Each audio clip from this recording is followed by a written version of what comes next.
This is a project that we were invited to participate in last year, the Brattleboro Food Co-op in Brattleboro, Vermont.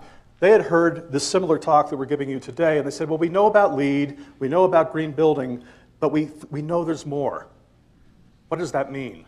And a quick summary, what that means is that we could have designed for them a green grocery store that would have saved 30% energy and reduced the toxics in their building materials and reduced potable water use and resource use of materials, but we took a quick walk around their grocery store, and we looked at apples from New Zealand, strawberries from California, blueberries from Chile, tofu from Burma. The average bite of food, forkful of food in the United States travels a minimum of 2,000 miles. A cup of Dannon yogurt was analyzed in Germany, 5,430 miles for the constituent parts. Before the Industrial Revolution, food traveled about 2 to 3 miles at the most, unless it walked itself.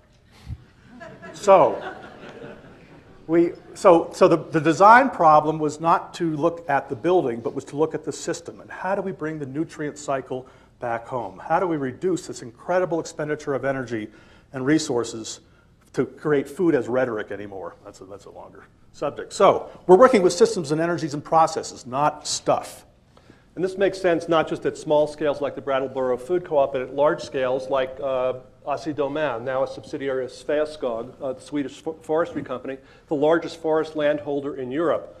We had the chance to visit with them a few years ago, and they took us out for a lovely Swedish smorgasbord picnic out into what looked like parkland and turned out to be a managed forest. And we asked them, how can you possibly make money foresting with this kind of sensitivity, giving us meadows that, with uncut trees in them, mature trees that were left standing, highly sensitive management of water and species on the site. And they would say again and again, you don't understand. We are trying to manage for both shareholder value and preservation and maximization of biodiversity.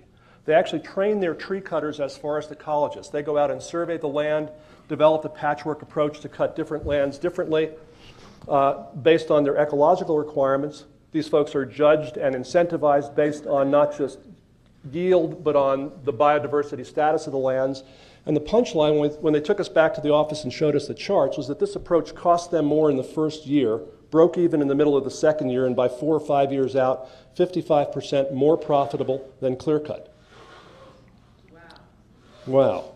So for the people who say, we can't afford to do it this way, we have to clear cut because it's the only economically profitable way to run forestry, we say, well, there's actually another option here. Somebody once said that existence is proof of the possible. So there's a proof.